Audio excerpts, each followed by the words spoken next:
kembali bersama dengan kami. Ini saya akan membahas satu judul, yaitu Anak Perjanjian.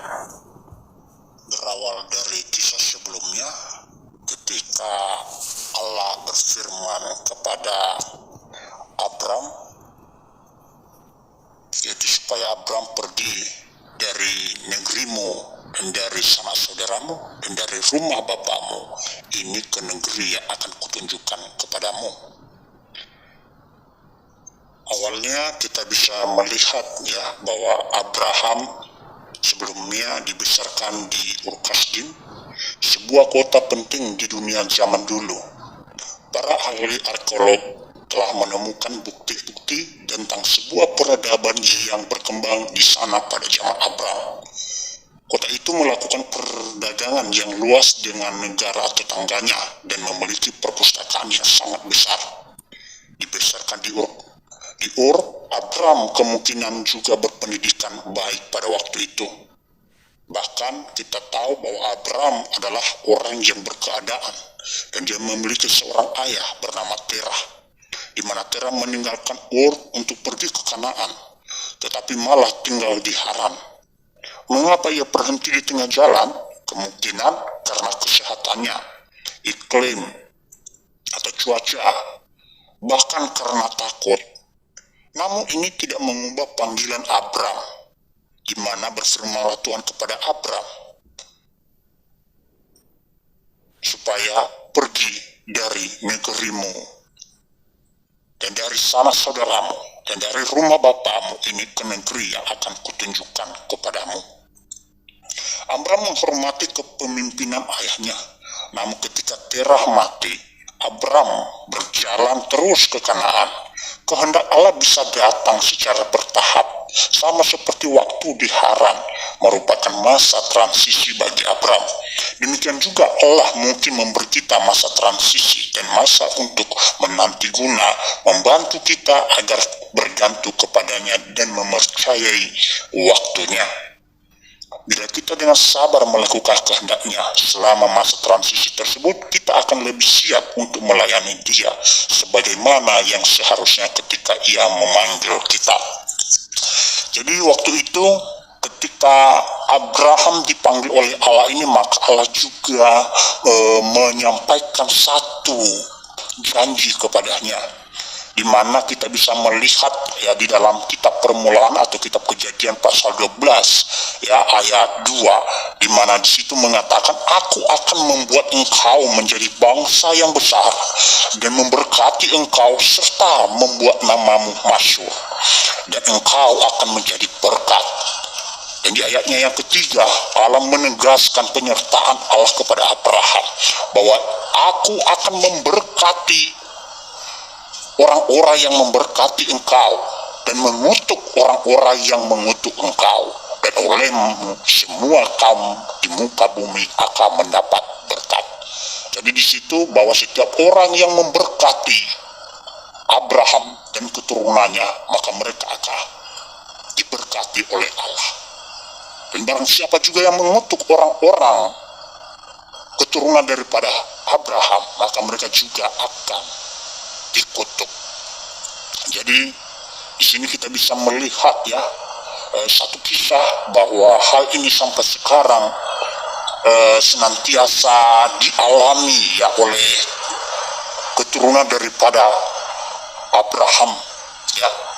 Jadi inilah yang menjadi patokan ya janji itu ya kepada Abraham, di mana saya mengkaji satu topik pada saat ini, yaitu anak perjanjian ya. Jadi siapakah anak perjanjian yang dimaksud ya?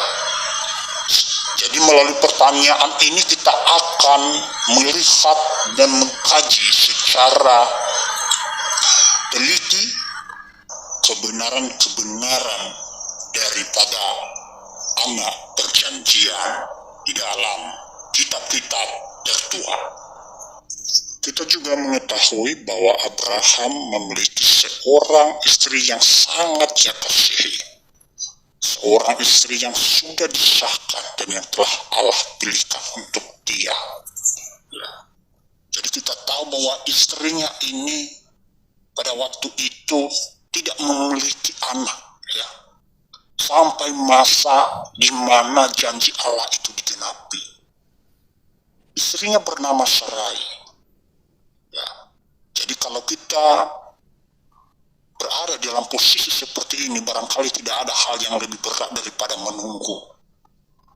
Entah kita sedang mengharapkan sesuatu yang baik, sesuatu yang buruk, atau sesuatu yang tidak diketahui untuk menantikan janji Allah itu.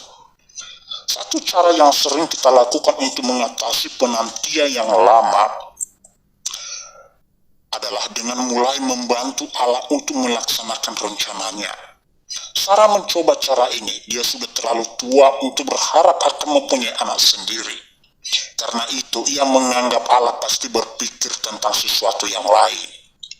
Dari sudut pandang Sarah yang terbatas, rencana Allah ini hanya bisa terlaksana dengan memberi Abraham seorang anak lelaki melalui perempuan lain. Suatu praktik yang umum pada zaman itu, rencana tersebut tampaknya cukup tidak berbahaya.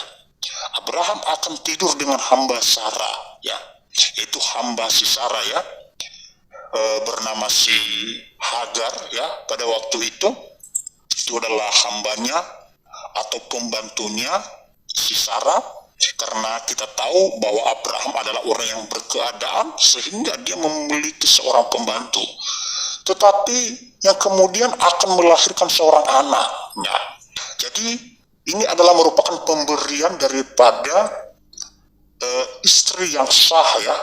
Sedangkan bisa kita katakan saat ini, ya, bahwa si Hagar ini bukanlah istri yang sah baik secara agama maupun secara adat, tetapi ini merupakan pemberian atau istri syirik, ya, yang bisa kita katakan, dimana kapan saja Abraham misalnya mempergunakannya pada waktu itu pasti akan dibutuhkannya dan dia akan melakukan sesuatu hal, ya.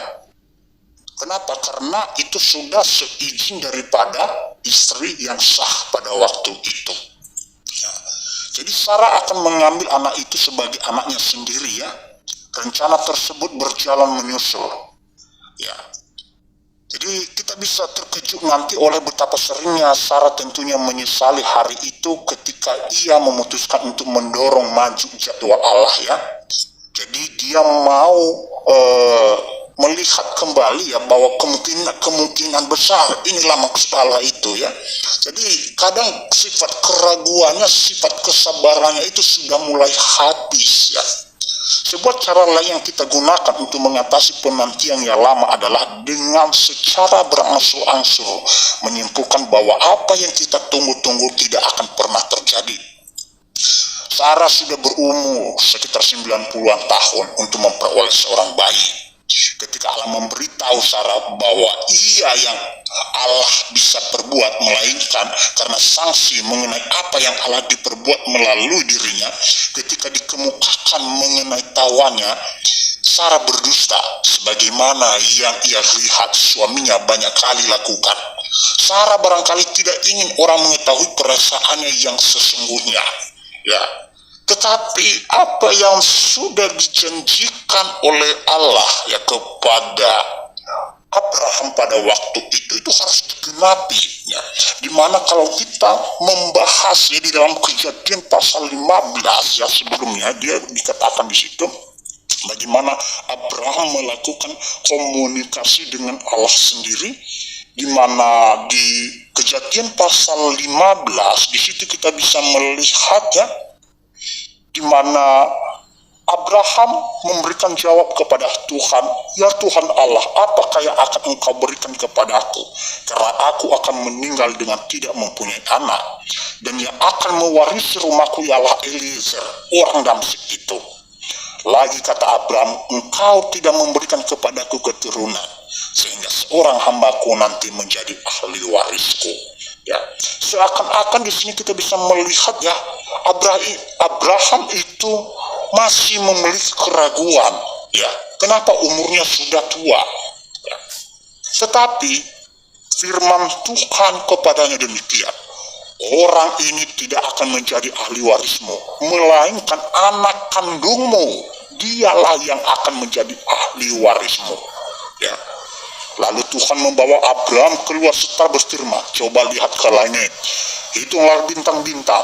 Jika engkau dapat menghitungnya, maka firman-Nya kepadanya, demikianlah banyaknya nanti keturunanmu.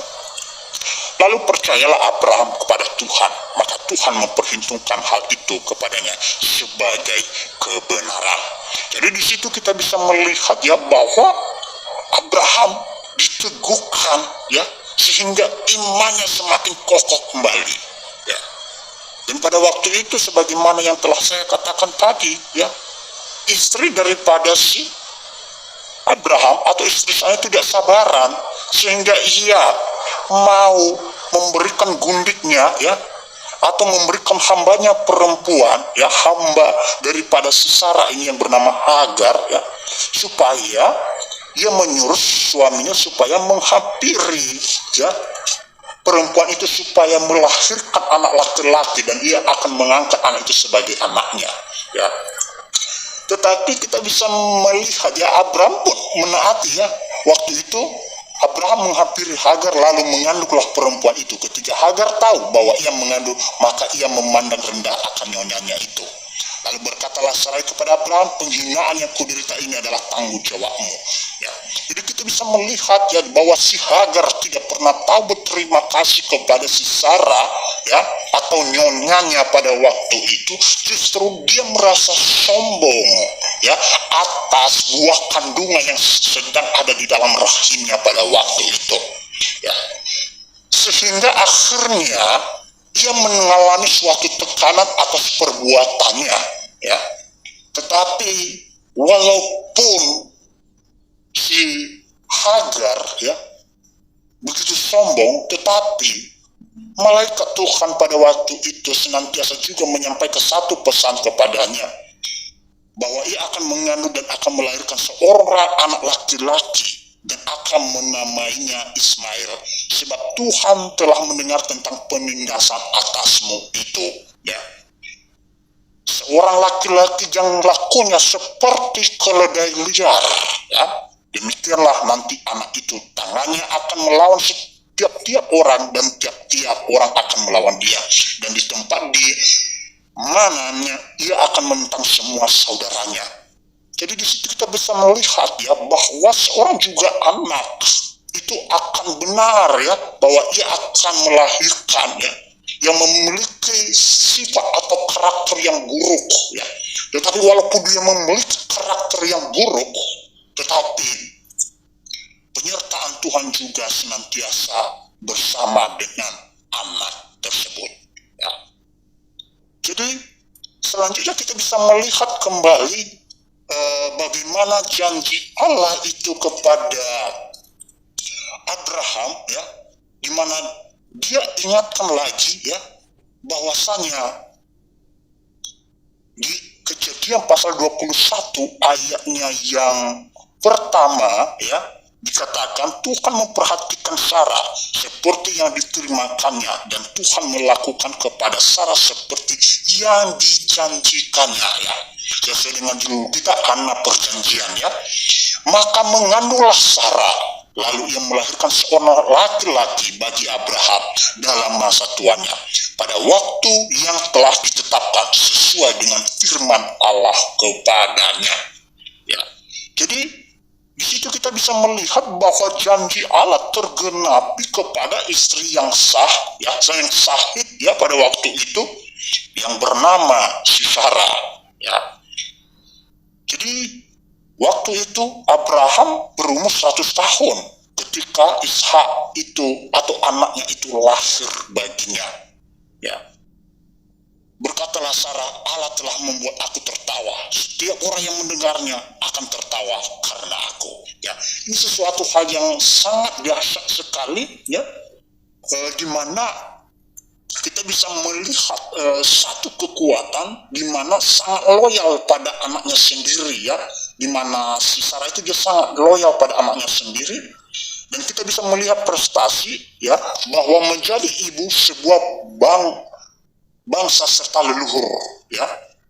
Menjadi ibu sebuah bangsa serta leluhur Yesus, ya. Sebagaimana apa yang sudah dijanjikan oleh Allah tadi di dalam Kejadian pasal 12, bahwa mereka, keturunan mereka akan menjadi bangsa yang besar, ya. Dan mereka akan menjadi berkat bagi seluruh bangsa, ya. Dan kita juga bisa melihat bahwa si Sarah, ya, pada akhirnya di situ kita bisa melihat kekuatan bahwa dia merupakan seorang perempuan beriman, perempuan pertama yang tercatat dalam daftar orang beriman di dalam kitab Ibrani pasal 11. Tetapi kita juga tahu bahwa di balik sisi kekuatan pasti ada juga kelemahan, ya, ataupun merupakan kesalahannya, di mana Sarah pada waktu itu sulit mempercayai janji-janji Allah kepadanya. Bahkan dia mudah tergoda untuk menyelesaikan masalah sendiri tanpa meminta nasihat Allah. Bahkan berusaha menutupi kesalahannya dengan menyalahkan orang lain. Ya. Jadi kita bisa mengambil suatu pelajaran dari kehidupan si Sarah pada waktu itu, bahwa Allah merespon iman meskipun di tengah kegagalan. Baru yang kedua, Allah tidak terikat pada apa yang biasanya terjadi. Dia bisa memperluas batas-batas dan membuat berbagai peristiwa yang tidak pernah terdengar itu terjadi. Nah, selanjutnya kita akan melihat lagi, ya, bahwa ketika anak perjanjian ini sudah digenapi, ya, kepada keturunan Abraham, maka sesuatu hal yang sangat aneh terjadi, di mana Abraham, ya, diuji oleh Allah itu sendiri, diuji imannya, bagaimana ketaatannya kepada Tuhan, di mana anak yang sangat ia kasihi, anak yang sangat ia sayangi itu, ya, anak perjanjian itu diminta Allah kembali supaya dikurbankan sebagai kurban bakaran. Wow, ini sesuatu hal yang sangat menggoncangkan, ya, iman Abraham seharusnya. Tetapi kita bisa melihat, ya, bahwa firman itu ditulis di dalam Kejadian pasal 22 ayat 2, di mana firmannya, ambillah anakmu yang tunggal itu, ya, yang engkau kasihi, yakni Ishak, pergilah ke tanah Moria dan persembahkanlah dia di sana sebagai korban bakaran pada salah satu gunung yang akan kukatakan kepadamu, ya.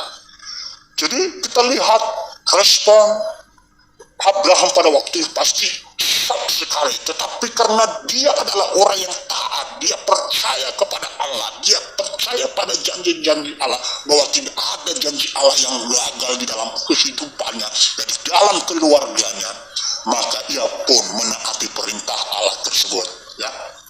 Dia menaati perintah Allah tersebut, di mana Ishak, ya, anaknya, ia ikut, ya, apa yang dikatakan oleh Abraham atau bapaknya kepadanya, di mana mereka pergi, ya, ke satu gunung yang sudah ditentukan Allah supaya anaknya itu dikorbankan. Sesampainya di gunung itu, ya, maka berkatalah Ishak kepada Abraham, dan hal ini tertulis dalam Kejadian pasal 22, ya, ayatnya yang ke-7. Dia mengatakan, "Bapa," sahut Abraham. "Ya anakku." Bertanyalah ia, "Di sini sudah ada api dan kayu, tetapi di manakah anak domba untuk korban bakaran itu?" Maka Abraham menjawab, "Allah yang akan menyediakan anak domba untuk korban bakaran baginya, anakku." Demikianlah keduanya berjalan bersama-sama pada waktu itu. Sesudah hal itu terjadi, maka Abraham mendirikan mezbah. Disusunyalah kayu. Kemudian diikatnya Ishak, anaknya itu, dan diletakkannya di mezbah itu. Di situ kita bisa melihat, ya, bahwa Ishak juga adalah merupakan anak yang tunduk kepada orang tua. Ya, dia seorang yang taat juga. Ya, sesudah itu Abraham mengulurkan tangannya, lalu mengambil pisau untuk menyembelih anaknya tadi, atau untuk menyembelih anak perjanjian itu. Tetapi suatu hal yang ajaib terjadi, di mana berserulah malaikat Tuhan dari langit kepadanya, Abraham, Abraham. Sahutnya, ya Tuhan.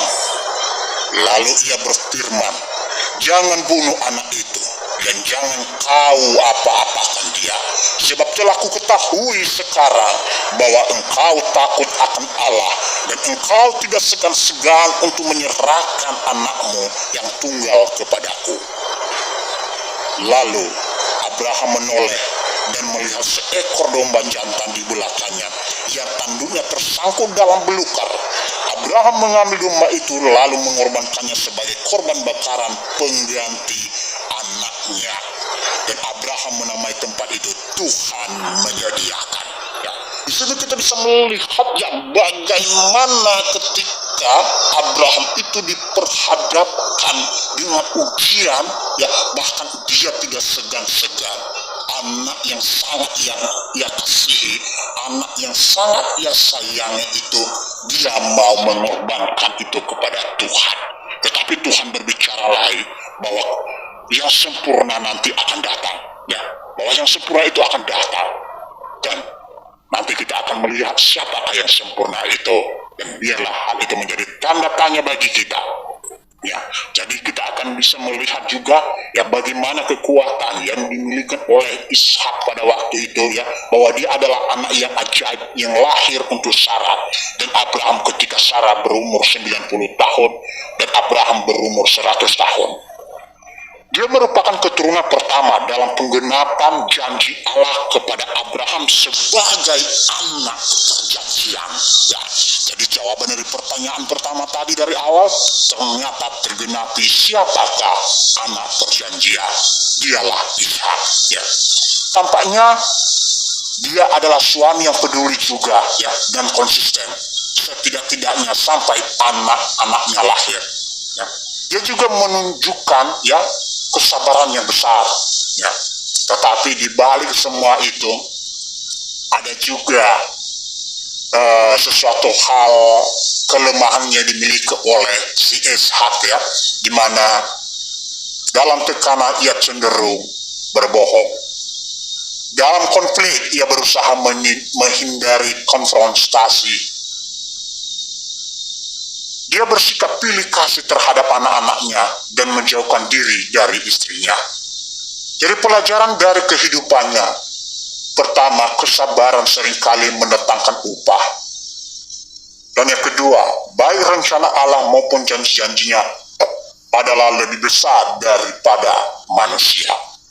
Ketiga, bahwa Allah menepati janjinya, dia tetap setia walaupun kita sering tidak setia.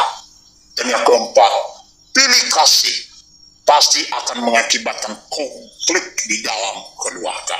Jadi untuk itu teman-teman semua, marilah kita belajar dari kisah mulai daripada Abraham sampai dia menaati apa yang telah Tuhan firmankan kepadanya, ya, baik di dalam kisah-kisah yang sudah dialami oleh keluarganya, anaknya. Ya, sedangkan si Hagar, ya, kita bisa memiliki juga kekuatan daripada si Hagar, ya, atau istri yang tidak sah ya secara hukum, ya, atau bisa kita katakan sebagai gundiknya si Abraham, di mana ia juga memiliki kekuatan pada waktu itu, yaitu ibu dari anak pertama Abraham, yaitu Ismail, ya, kemudian menjadi pendiri bangsa Arab, ya.